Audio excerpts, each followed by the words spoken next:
Hey there, folks. This is Jay Frost speaking to you from, of course, the Philanthropy Mastermind series.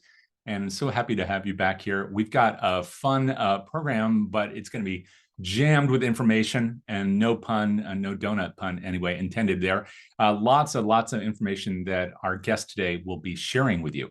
So I'm looking forward to introducing him to you. But before I do that, I want to make sure that I welcome you here and that I welcome you into the conversation. And you can do that, as you saw in those first slides provided by our producer, Jack Frost. Two ways, the chat and the Q&A. We're going to monitor those throughout. So please do feel free to use those as your home for saying whatever you want, whenever you want. But please do help me on the questions. I'm sure you'll have a lot of good ones, and we want to make sure they're part of the fabric of this conversation today about recurring donors.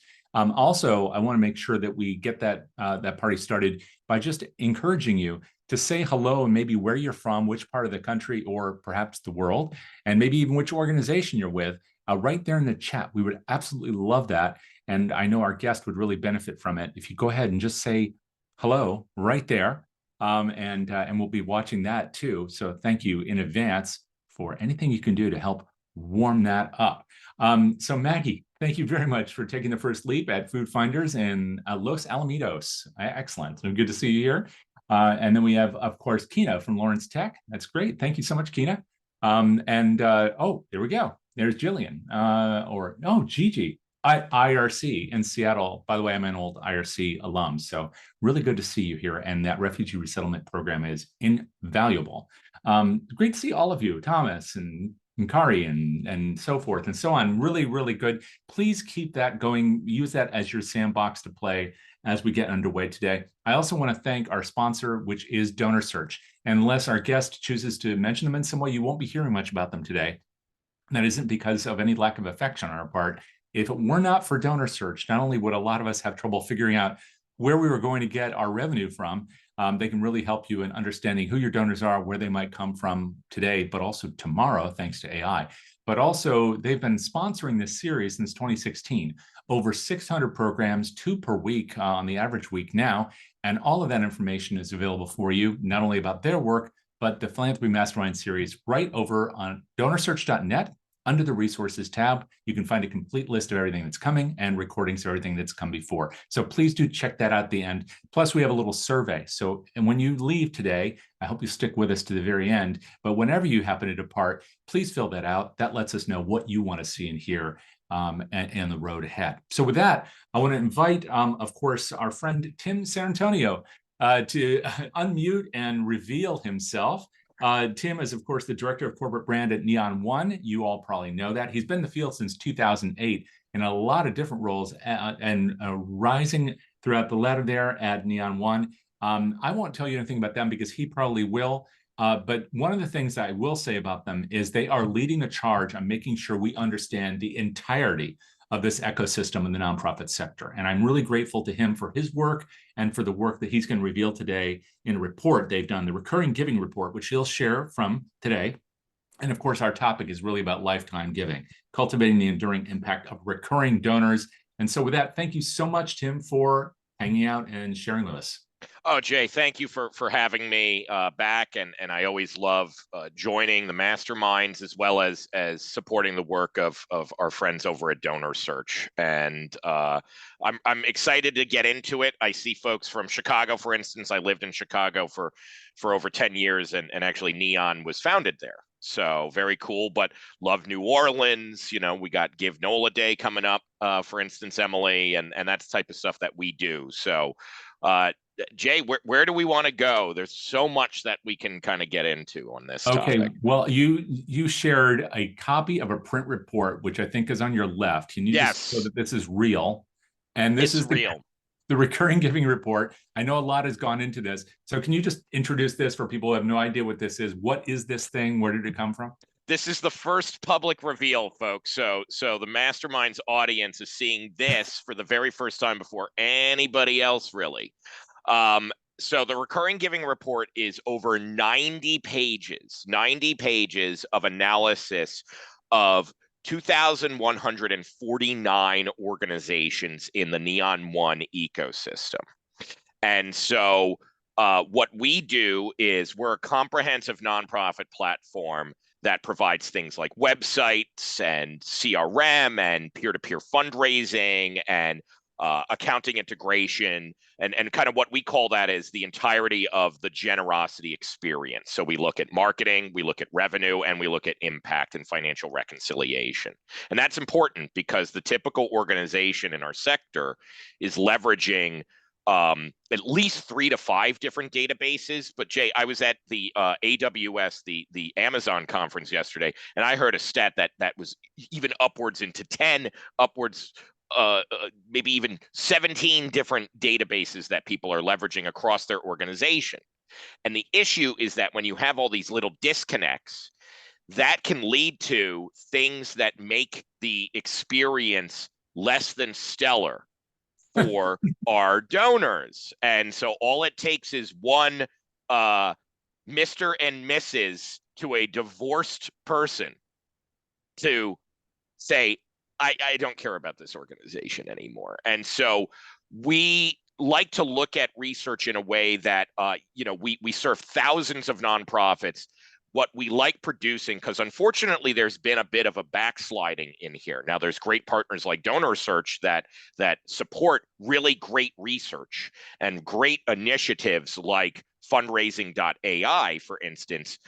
But many times I bet the audience is wondering, am I reading something that's a sales piece? Is this just a thing that's trying to sell me a product?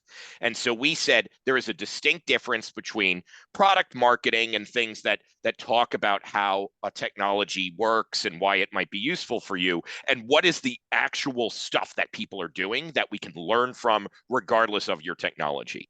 That's what this report is. This is 90 plus pages of analysis on recurring giving from 2 main data sets. 2,149 nonprofits that had transactions going over the course of 2018 through 2022. So even if somebody was like rocking recurring giving and they didn't have 5 years of transactional analysis, we took them out. We also removed overperformers.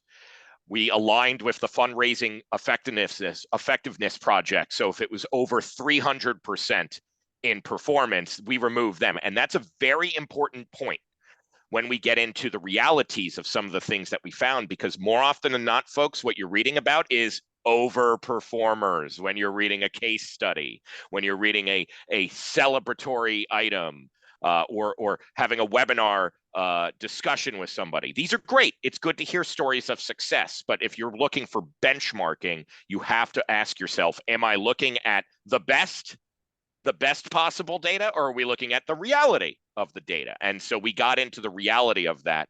And also, we also removed organizations if there was under 50 organizations in analysis, which is another kind of FEP general thing.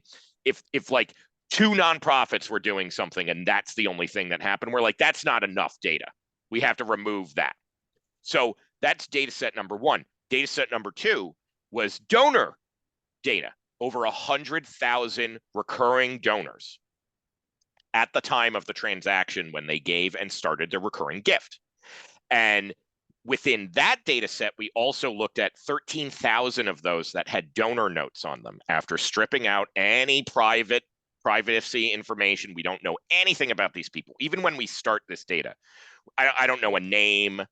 I don't know where they live, anything like that. But when people put notes, they can put some weird stuff in there. So we had to remove things that like were like, don't put unencrypted credit card information into a donor note. It was there. And so like we work with our teams to address that stuff, but you never know what your donors are going to put down, right? So we addressed that, we scrubbed that, we made sure that it was good to go. And then we ran it through ChatGPT, and we actually even aligned it with the fundraising.ai ethical framework and responsible framework. We built the bot that with that in the starting point to look at those for emotional sentiment, as well as textual analysis on the feelings that they had. So we could talk about that too.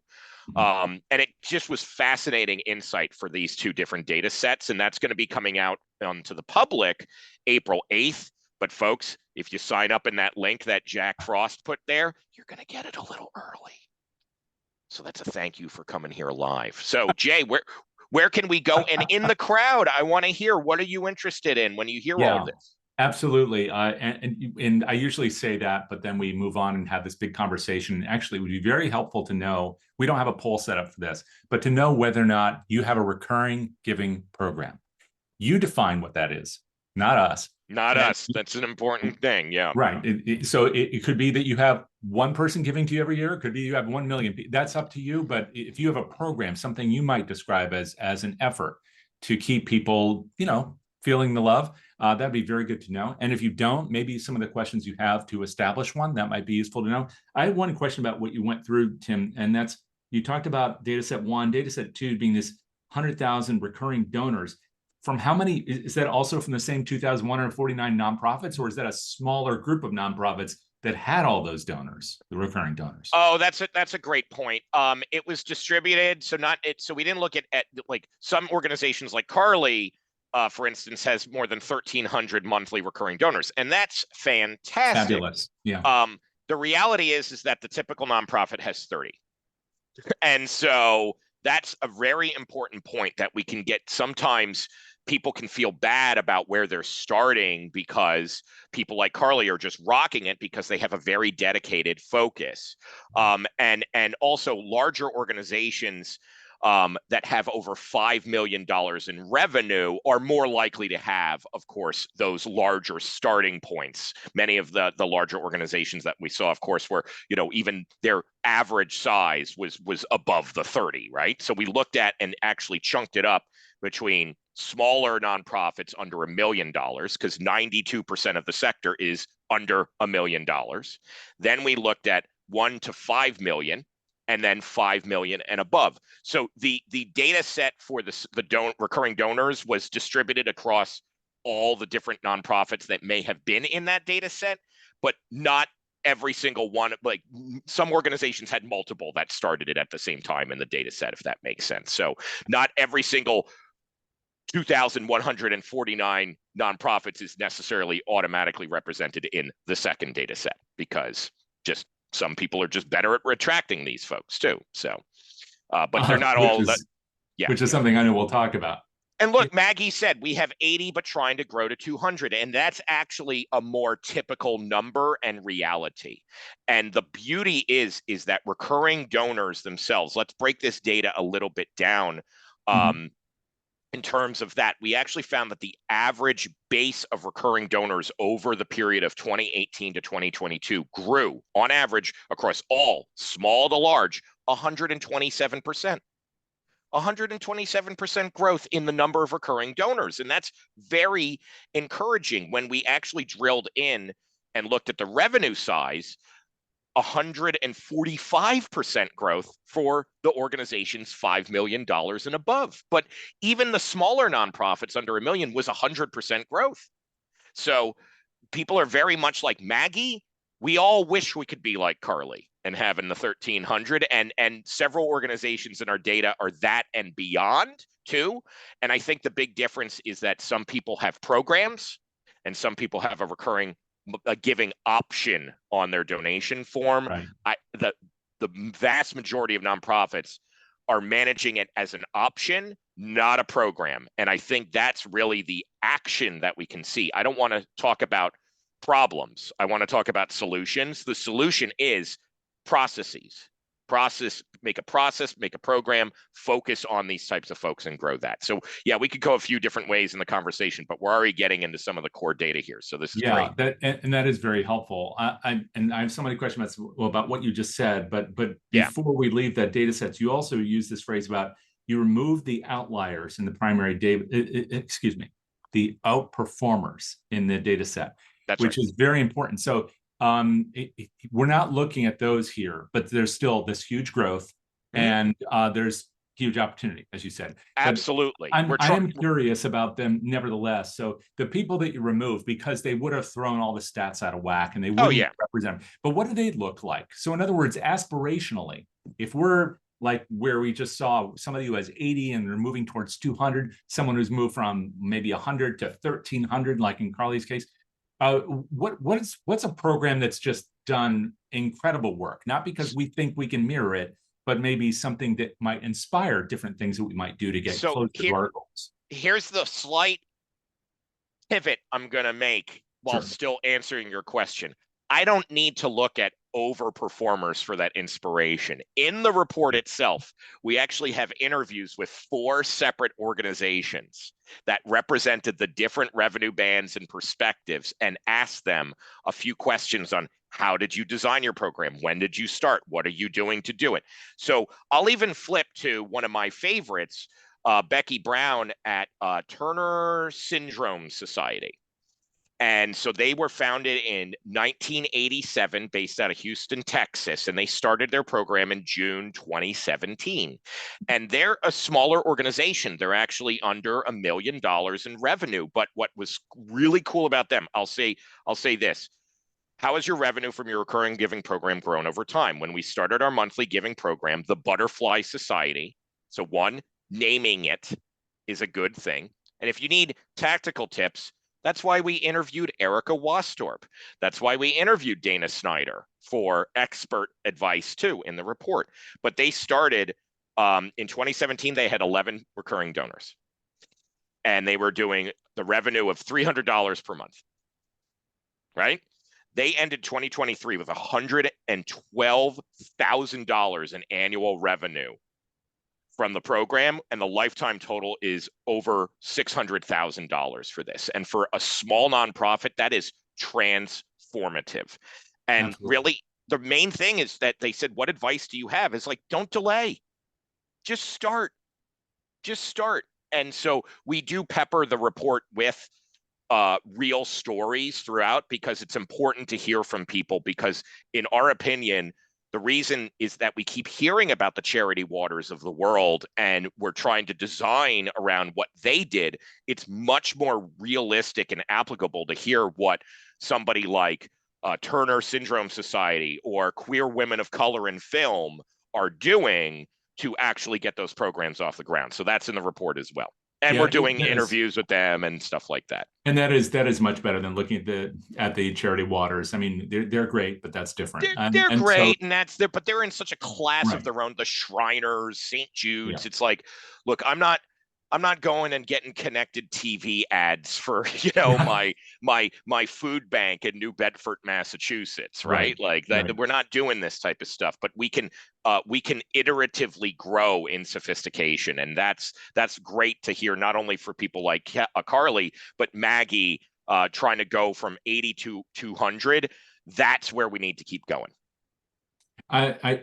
I want to also call attention to something else, which you may be talking about more in the report or later today, and that's that it's not it's not the end of the story. Even when you attract and retain these good friends, these good supporters on a recurrent basis, it's also maybe an opportunity for some of those people to take advantage of other opportunities, whether it's planned giving, major gifts for campaigns that arise, all these things. And my at least anecdotal understanding of this is that if they are giving on a regular basis, if they're more engaged with you and we are paying better attention to them, that they're more likely candidates for those kinds of opportunities. But can you speak to that at all? I sure can, because we actually analyzed what other behavior are they exhibiting in their generosity. Neon One thinks about this, not even in the donor's journey. When we talk about things, the generosity experience is all the different elements that make up the work that you do,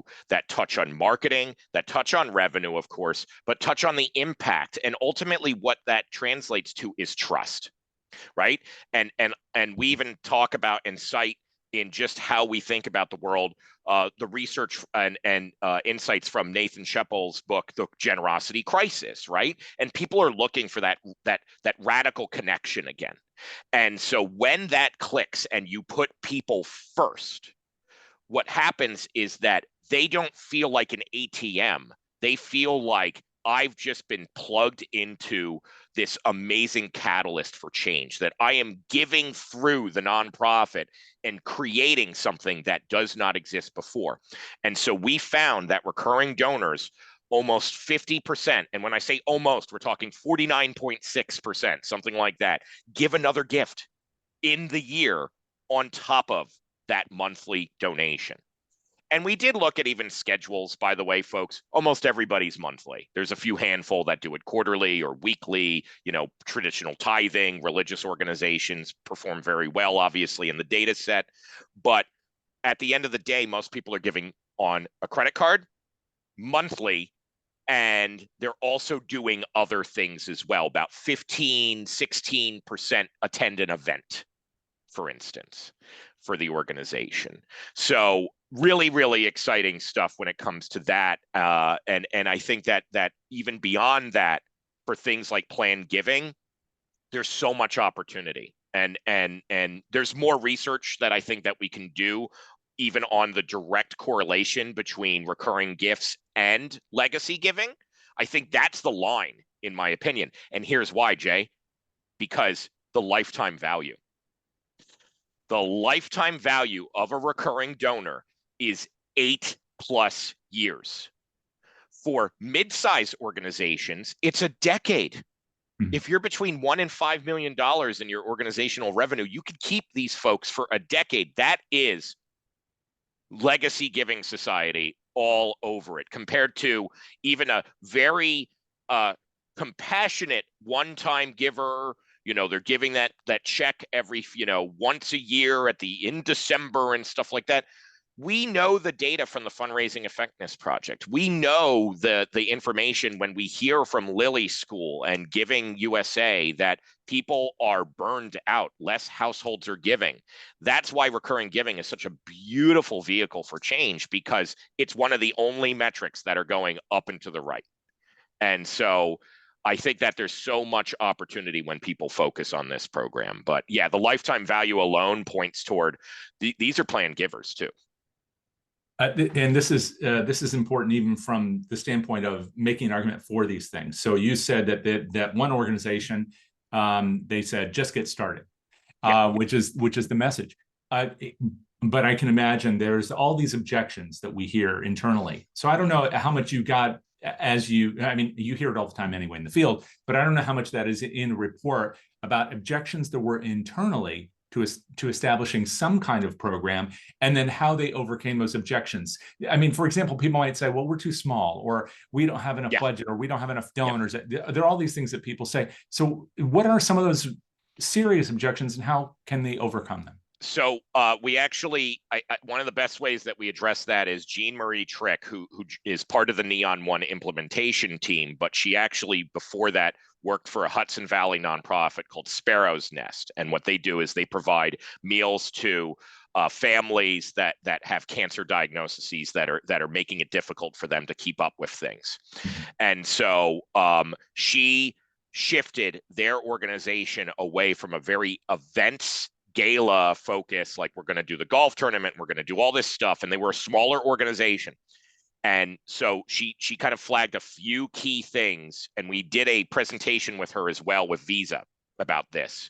We kind of teamed up with Visa to tell that story last October. So that's one of the things that is another resource we can point people to.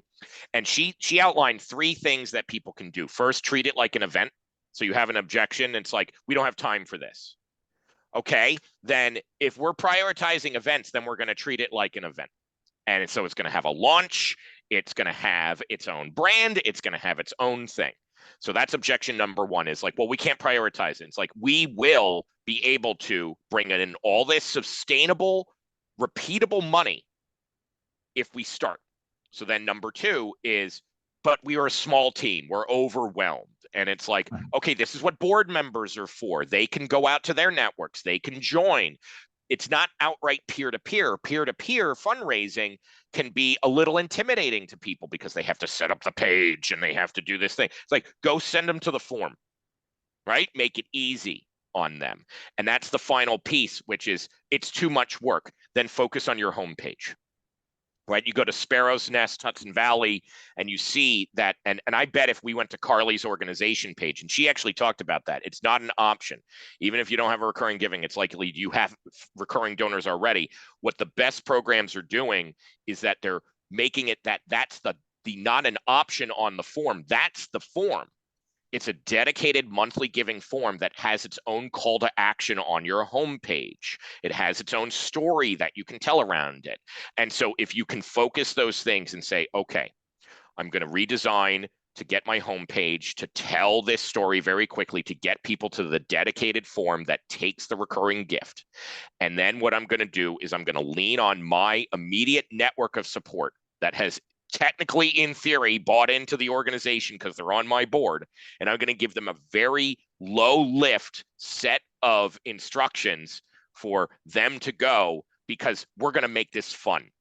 You know, maybe you break out the confetti poppers, or even the or money gun. yes, And there we yes, I got the go. money gun. There we go. So there we go. I So was then waiting for that. you make it fun, you make it magical, you make it that it's exciting, because this is a real equitable catalyst for people.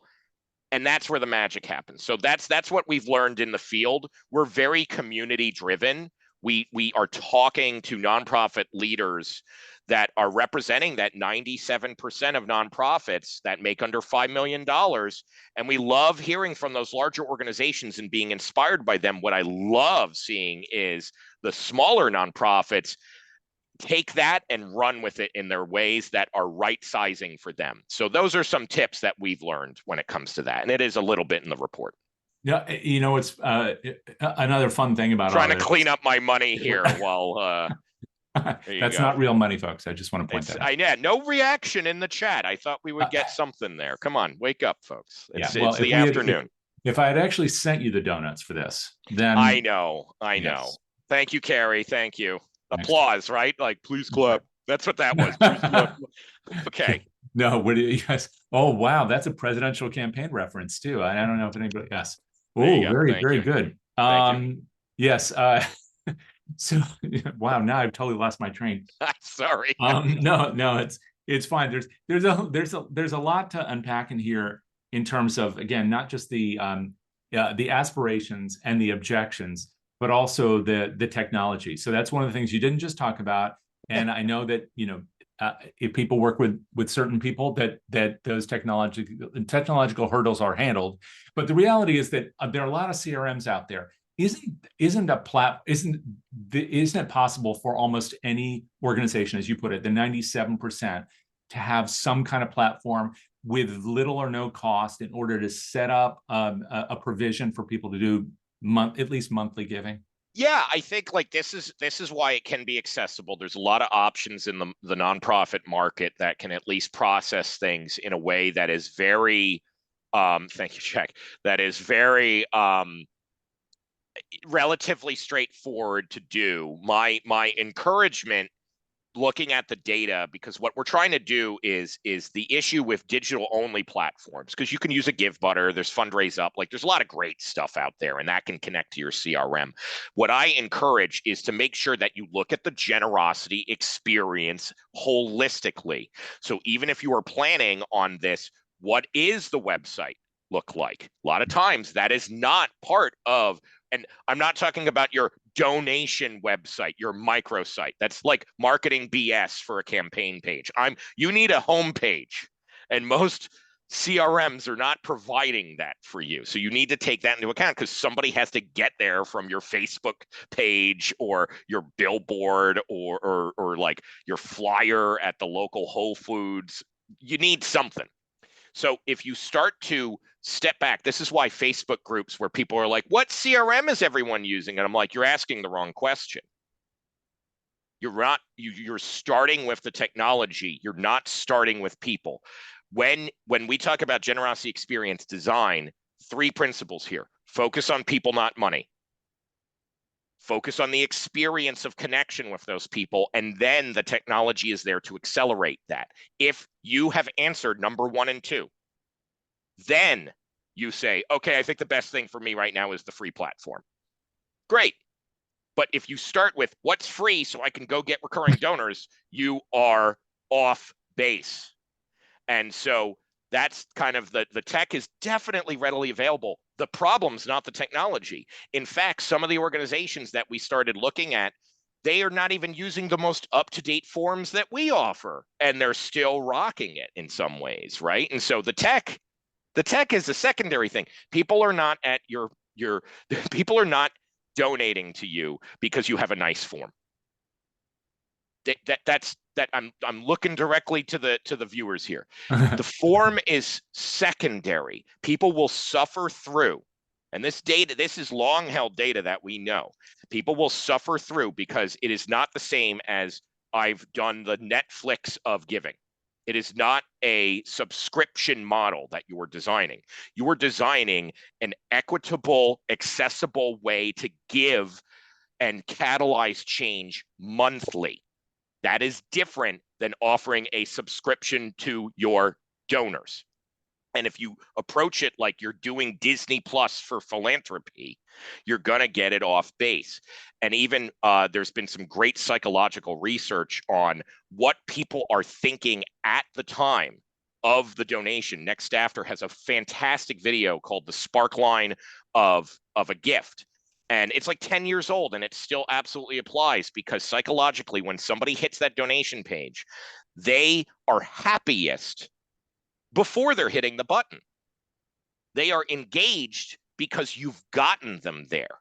And there is a plateau, even with a crappy form, that they will suffer through because you've gotten them to be happy to be at the page. The difference between that and Amazon is that I'm not happy until my box shows up or Domino's delivers my pizza. It's not a transaction. Giving is not e-commerce. And so the giving platform in many ways is secondary to this. Okay, I will get off the soapbox. I really strongly believe in that one. We all need a little soap. I mean, in this field, I don't see any problem with that. I mean, you were kind of getting to a place I wanted to go back to, because Sure. we spent a few minutes talking about data and what we do and what are the objections and what, did we really need to worry about the tech, and what about the budget and how many people do we have, how many donors, and all of that's important. All good questions. We're going to discuss it. We are going to discuss it inside before anything happens. But then you're getting back to this thing about what is it like for our supporters, which is really key. So what are the biggest takeaways in the report, from especially all that textual analysis that you threw after you anonymized it? It is my honestly favorite chapter. It is like so what good. are you learning from the donors themselves? What's working for them, so we can do more regardless of how much money it makes us, so we're doing the right thing? So part of this is driven by, I have a certificate in philanthropic psychology from the Institute for Sustainable Philanthropy. This is Dr. Adrian Sargent and Dr. Jen Cheng. And so that has influenced at least the questions that we like to ask about this. And ultimately, what we were starting to interrogate was what motivations drive people. And what we found in the textual analysis of the 13,000 donor notes was a combination of a few different things. So common emotions that people feel. We asked, what emotions are people feeling? Gratitude, love, remembrance, inspiration. These are human emotions. What we're not feeling is relief that the donation got processed.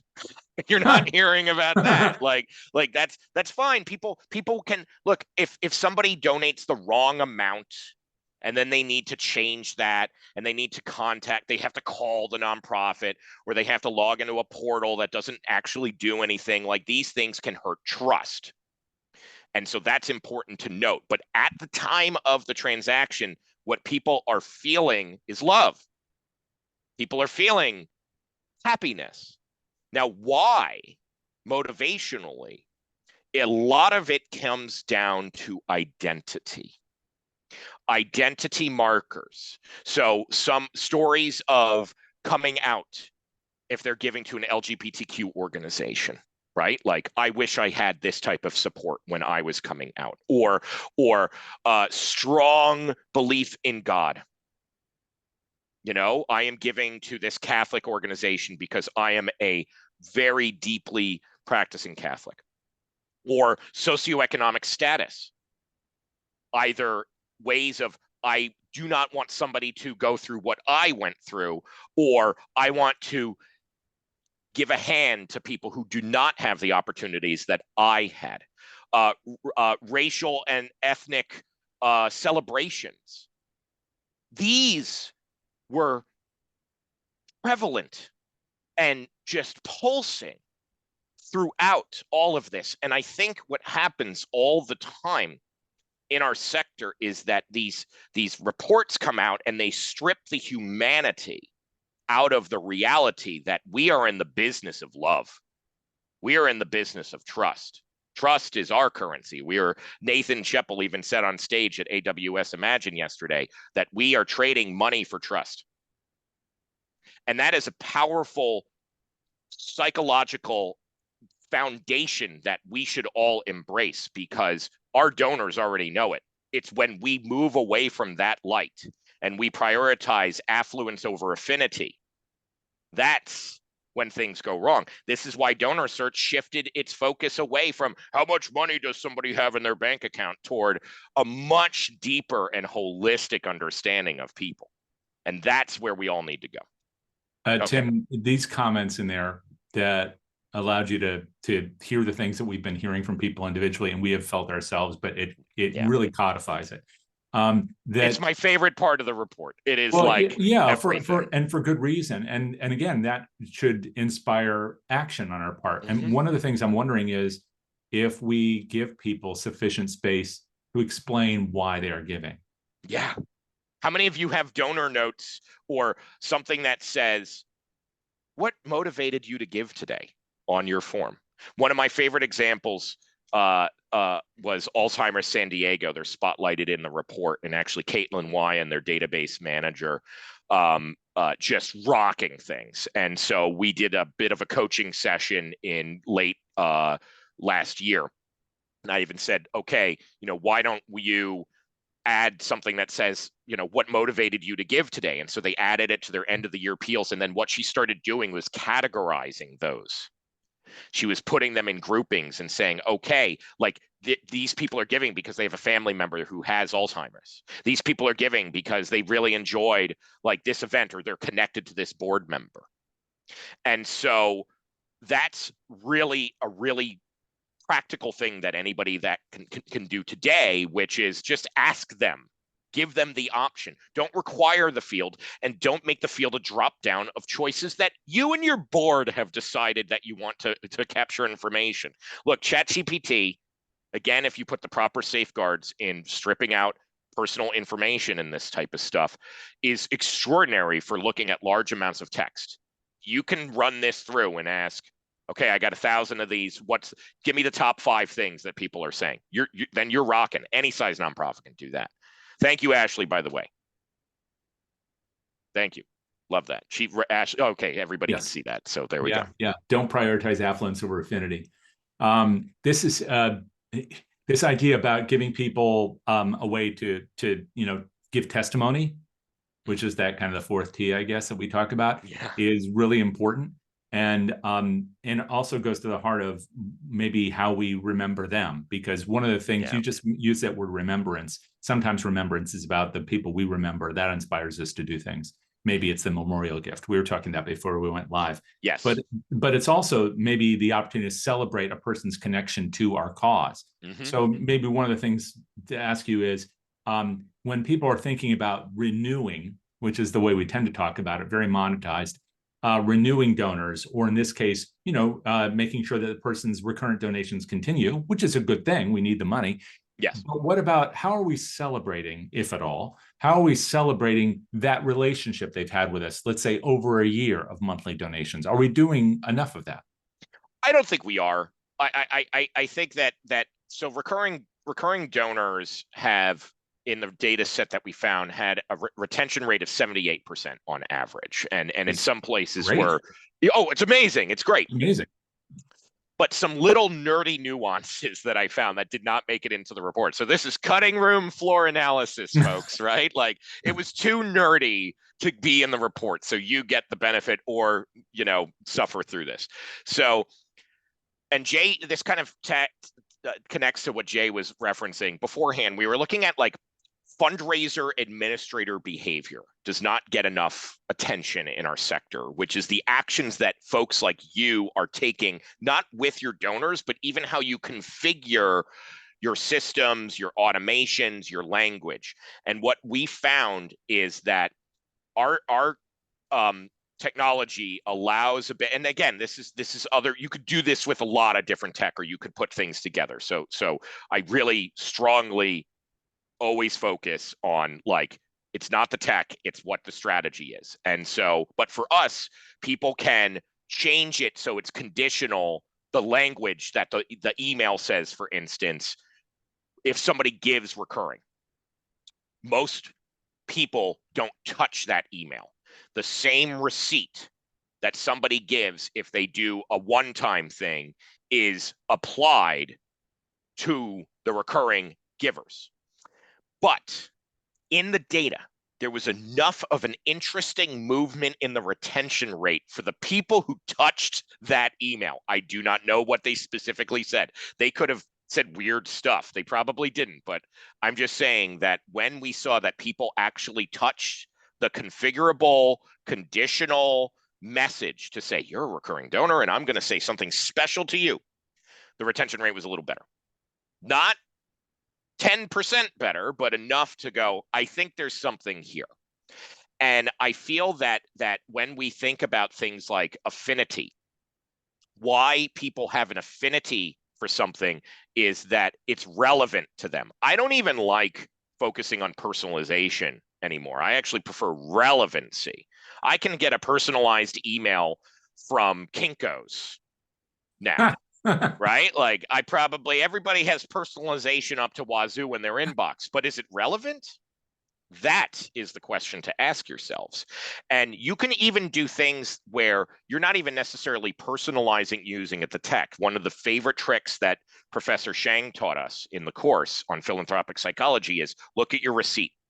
What is the order of the object in your receipt? Does it say, thank you for your gift of $20 that you made on this gift on this day, right? Okay, what's the object of that? Thank you. Yeah, okay, I said you for your, okay, yeah, gift of. The main action happens in the first part to focus on the money.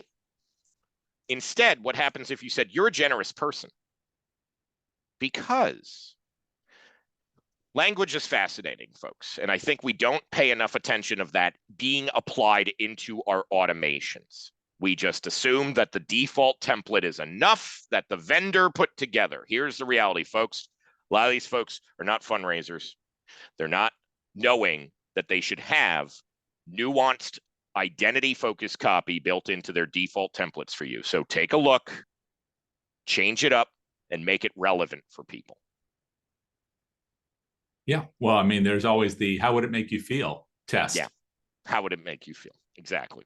Yeah. Oh, wow. I can't believe I'm blanking on who said this. And she's a Kay Sprinkle Grace, I think, is the person who, talked about how we should be following the platinum rule, not the golden rule, right? That it's about how, don't think about how you would like others to treat, how they would be treated by others, but rather how they would like to be treated.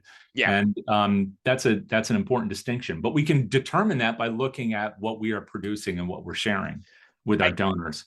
I just think that the typical leader doesn't have the space to feel that they can be creative like this, that they feel that if they experiment with language, it's going to anger the donor, or it's going to do something that the board doesn't like. And you need to start at the top with your leadership to get buy-in.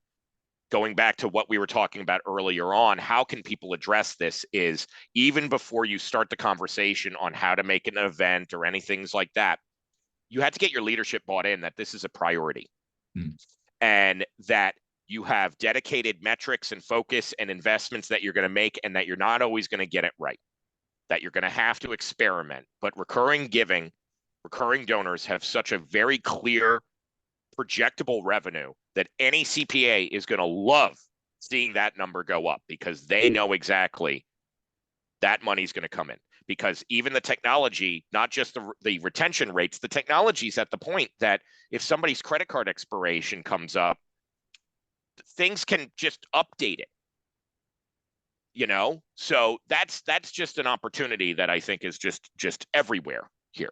Right. And that was one of those old objections to these programs that it was so I difficult. have to call them up because the credit Right. card expired and stuff. Yeah, I mean, we Not could so talk. much anymore. Yeah, not as much. It's not surefire, but oh God, oh no, you have to call your donor. Have a conversation with them. It's okay.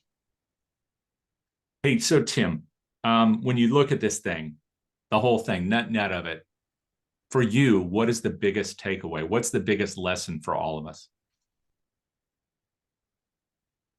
There's a few, but I think the biggest one is we have to shift the perspective on what we're prioritizing in our work.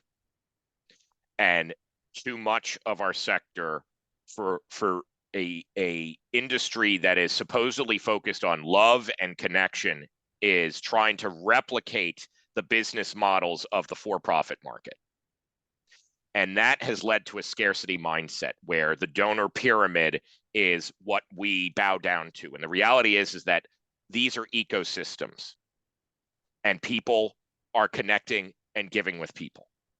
And so we need to shift our perspective, and recurring giving is one of the most effective entry-level ways that any nonprofit, new or experienced fundraiser, can hone their craft.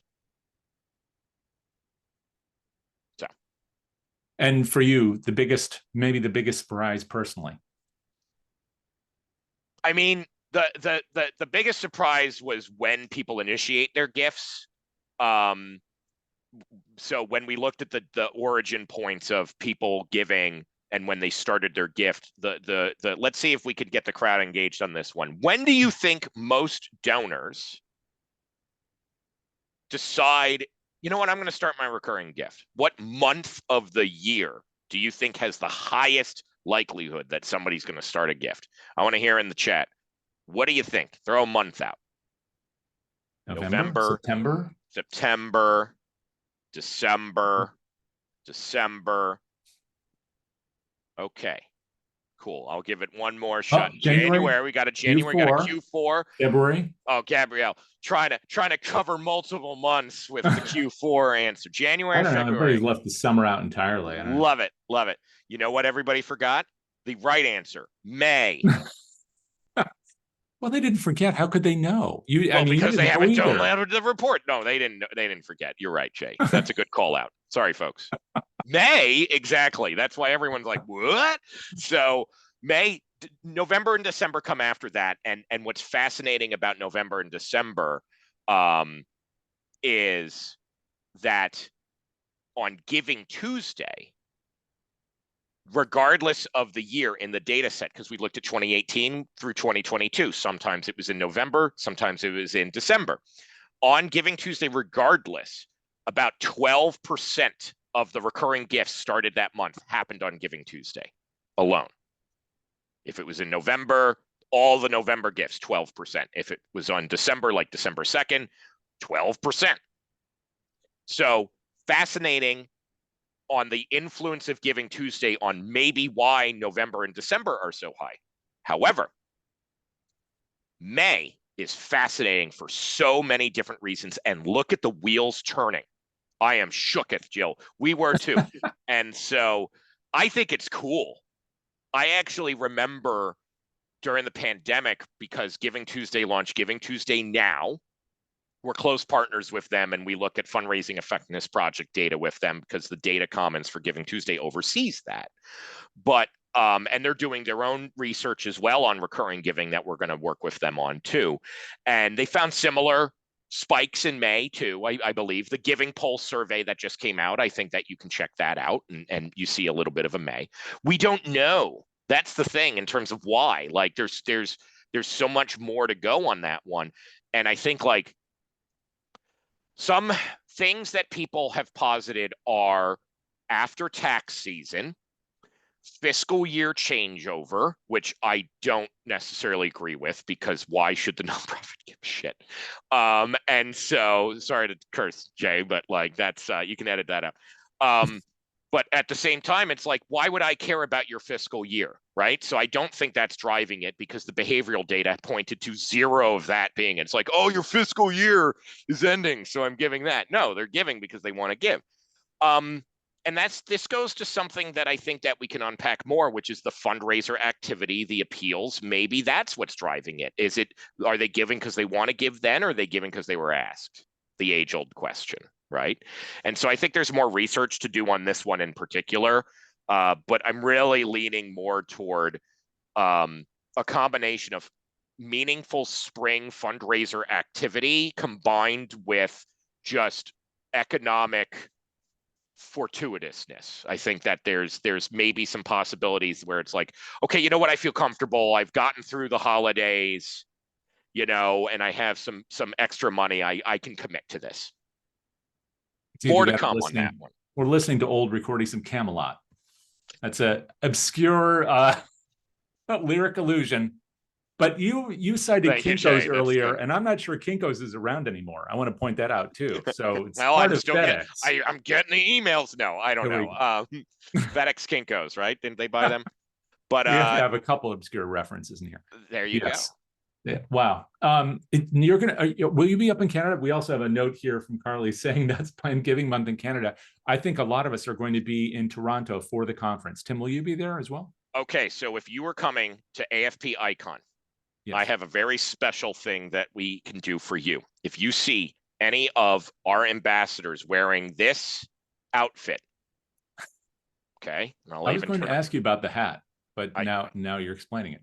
So Neon One, yes. So Neon One, personalized. So let's be besties. We're going to have scratch-off cards. Wow. For the event. 1,000 of these have been printed, and there are prizes that are going to be inserted randomly in these. So a few things. You can win the hat. You can win a personalized bomber jacket. You can win a swag box for our big conference that we hold virtually in December, and also a $937 gift, which is $78 times 12, which is the average gift size for a small nonprofit. We multiplied that by 12. I'm giving away $937, 2 of those cards. So if you're attending AFP Icon, look for one of us. And it's a scratch off. It's a scratch off. Besides this card, that's pretty awesome. I didn't know you were going to say that, so that's all new. You also have those beautiful reports. So there is a link in the chat. We will be giving a very, very limited set. Yes. Of these reports out as well. And so if you do see me, yes, be able to see you too. Well, and there may be even a secret party. So I just, Wow. Okay. Well, so if you're watching this recording after the conference at Icon, I'm sorry you missed it. But you definitely have a friend in this sector, and show up for the next Icon, because you're going to be doing this report annually, right? Well, and because not everybody can get to Icon, we're going to do like special things for our digital community, and there's also some regional workshops that we're doing.